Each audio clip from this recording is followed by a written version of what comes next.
Hey everyone, welcome back to another episode of the Couch Cat Podcast. I'm your host Ryan, and today I'm riding solo. It's going to be kind of weird talking to myself. Haven't done that in a long time here on the podcast, but hey, let's get into it. This episode, I'm going to be talking about 3 games I snagged during the holiday sales of Thanksgiving. And before I get into that, I just want to say I hope you all had a good Thanksgiving, whether with your family or at work. Hope you were able to snag some food and enjoy it. And then also, I have a quick back brief I want to give, tying all the way back to our fall episode, which you'll find like maybe 6 episodes down. It's been a while. I talked about how my neighborhood in particular was all festive for Halloween. I do want to report that the witch feet by the mailbox of one of my neighbors is gone, but all the pumpkins survived. This whole neighborhood is full of pumpkins, whether fake or real. Even I have a straggler surviving out of 3. It's probably moldy inside, but the cold weather has been keeping it intact and not sludgy like the last one I had to toss into the woods. But yeah, I just want to give that quick little back brief before hitting the deals. And the deals I'm talking about are, of course, Thanksgiving deals, such as Black Friday and Cyber Monday. But I mean, honestly, this year it felt like the deal started as soon as it was November 1st. Like I was getting spam emails, how companies resubscribe you during sale time. So yeah, I was getting spam emails out the wazoo, and it seemed like Thanksgiving, at least to the marketers, started early. I got 3 games in particular, one being Crusader Kings 3, the second being Steel Division 2. Both of those were on PC. And the third being Fire Emblem 3 Houses, which is on the Nintendo Switch. It's actually been out for, I believe, over a year. And I've never seen it, at least the digital copy, I've never seen it dip to at least $20 off. So that was a steal I could not ignore. But yeah, let me go ahead and break those down. So the first game being Crusader Kings 3 for the PC, I snagged that off of Green Man Gaming. It was, I believe, 20% off or so, which is awesome because that game is brand new. It's like 2 months out, I think, of it being released. It's the third game, obviously, like this name says, in a series of 3. It's a grand strategy game set in the Middle Ages, and it's developed by Paradox Development Studio. Those guys are known for Hearts of Iron, which is another grand strategy game, and the Europa series, which is the same thing, just different time periods. And it was published by Paradox Interactive, which has published a plethora of games, right? And essentially, the player starts by controlling a single ruler. There's like preset rulers and families. You can create your own as well. And eventually, you lead that ruler in the growing dynastic line, as it says in the description, over hundreds of years of feudal history. And I probably have like 3 hours in right now. I never played 1 or 2. So, as expected of a grand strategy game, there's a learning curve. And I've been in the tutorial actually this whole time, because the tutorial, once it runs you through the basics, it's endless until you lose. And it suggests in the tutorial to take over Ireland because you're a ruler in Ireland, and it's fractured with different families. So I've been playing around, leading my preset family onward, marrying my offspring off, or my brother, and a couple other family members, and expanding my court. So it's streamlined compared to the second game, from what I've seen through playthroughs, and it's still got a steep learning curve. There's still going to be a lot of stuff where you'll forget if you quickly, put this game down for like a couple weeks. So I've been trying to stay active. I've been trying to keep playing it because it is a cool game, and I just want to lead a holy war, and that's pretty much my first goal in this game. But anyway, that's Crusader Kings 3 for the PC. Again, I got on Green Man Gaming. They have awesome deals there. Not affiliated in any way, but it's a site that you should keep your eye on if you're looking to get games for cheap. The next game is Steel Division 2 for the PC. Never played the first one, but I played a lot of games similar to this. I got this on US Gamers Gate. They have 3 like regional websites. They're actually legit. They're not one of those stealing keys and reselling them type of sites. But they are reselling in that aspect of codes. But yeah, you can trust the site to a degree. At least that's what the internet sources say. I got it for less than $10. I think it was like 7 total. And Steel Division 2, it's been out for a bit. You can get it on Steam, which that's the key I got. And I also saw you could buy it through like the World of Warships games and World of Warship or World of Tanks. Third launcher has the game for sale as well.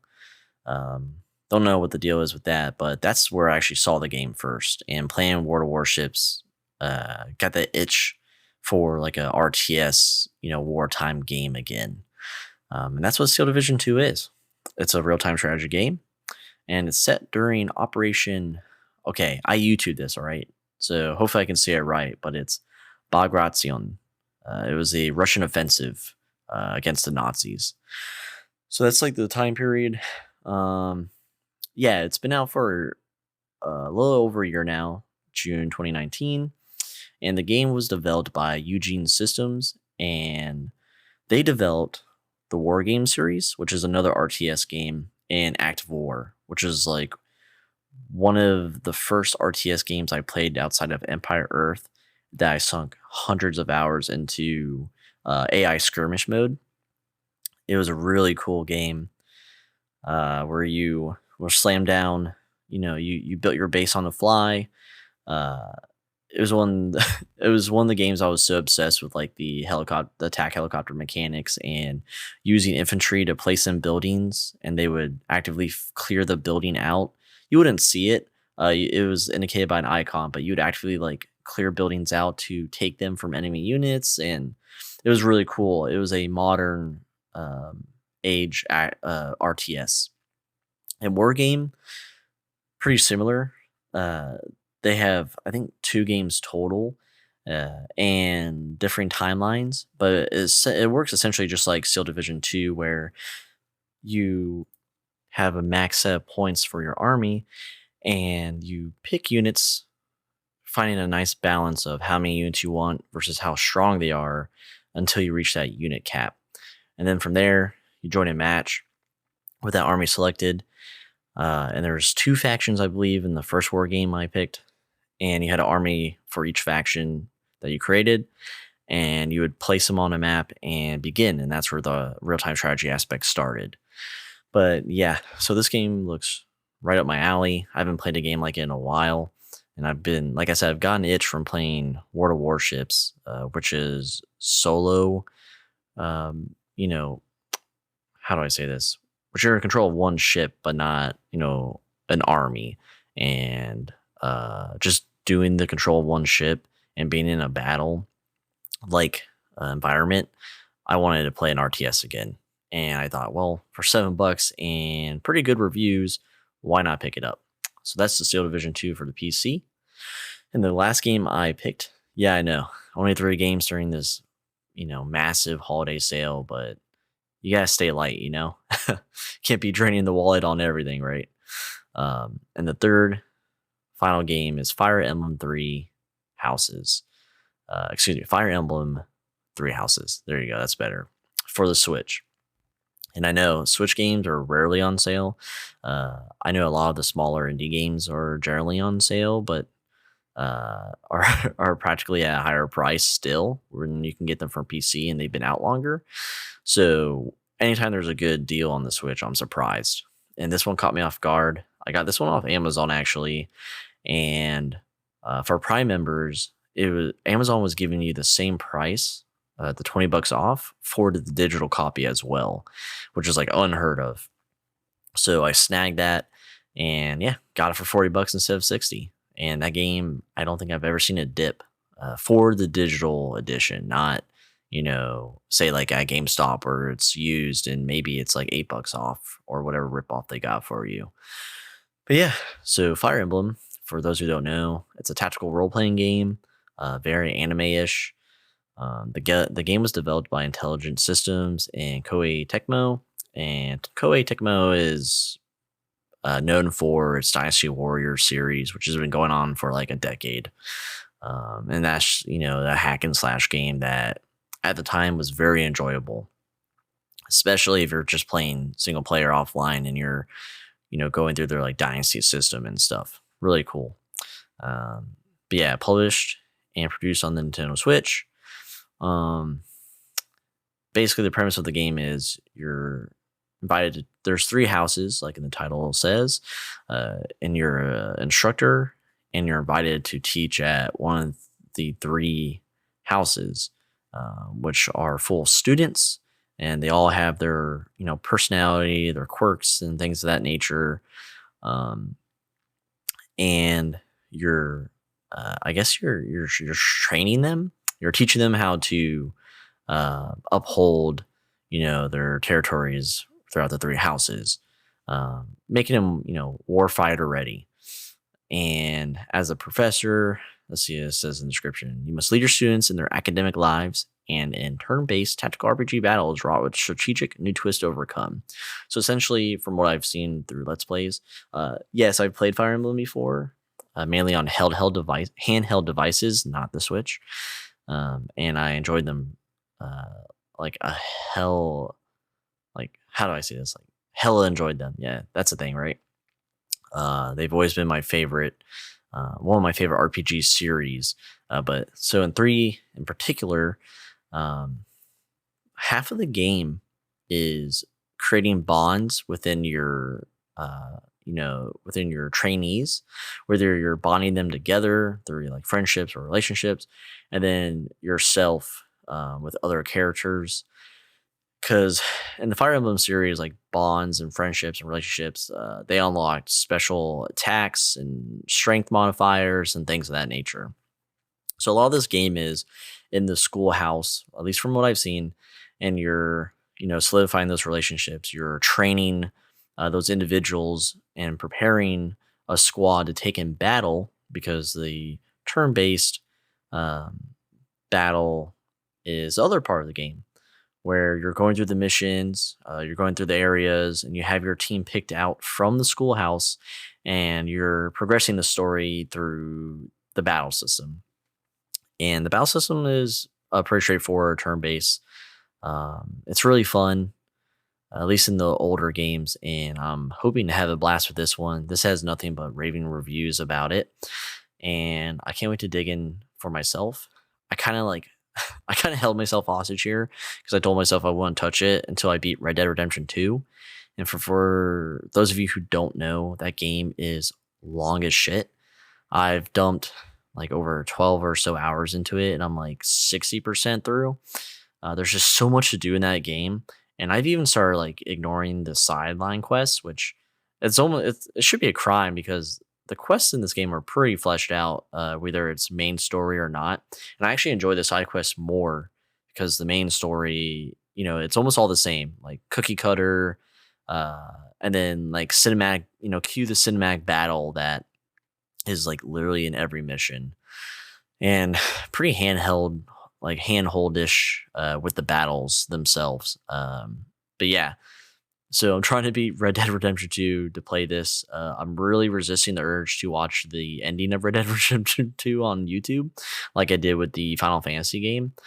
I really don't think the game deserves that. But man, I've been wanting to play Three Houses since Alan, another host of the podcast, snagged it on release and couldn't stop praising it, and how it made him so nostalgic for the later or the earlier versions on like the Game Boy Advance and stuff. So, and the 3DS. So yeah, I can't wait to play that. And those are the 3 games I got. I know there's a shit ton more, and Cyber Monday was really geared towards like PC components and software and stuff like that. I didn't get anything on Cyber Monday. I was looking at a new podcast mic because the Blue Yeti is cool, but obviously there's better options out there. But yeah, that's pretty much it. I do have some plans for these 3 games. Primarily one that I actually have been doing and plan to do more is just streaming in the Discord. So if you're a Discord member or you're thinking about joining our Discord, do so. And if you don't have these games and you're interested to see how they play, come watch my stream. I'm just chilling, just talking to myself, talking to whoever's in the stream. Mostly myself though. Let's not get ahead of ourselves, right? And I know I kind of want to start dabbling into video recording. I know Alan's primarily doing that. He is our edit master, but I'm gonna start recording some gameplay vids and sending it to him to edit. Because I got fat fingers when it comes to open source or open shot. Um, yeah, so gameplay videos and then also podcast episodes specific to the games. I'll probably say those for solo editions when no one's around, because I mean that's just how it is. Like these are primarily single player games besides Steel Division. I'm the only one that got that one. I'm pretty much the RTS player here.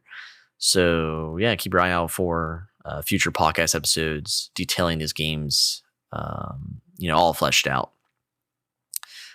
But yeah, that's pretty much how it goes. Please, hit us up in the Discord or social media or even through our website and, let me know if you had any good deals. I know the consoles are dropping and I was watching those for fun on like instock.net to see everyone in the comment section talking about like camping out at GameStop, which had like maybe 2 of each console or 3 of each console at any given store. Let me know if you snagged, the new Xbox or PS5. Let me know if you got any games in general that you've been holding out throughout the year, specifically for the holiday sales. I know the holidays aren't over. December's coming up and we have more to look forward to.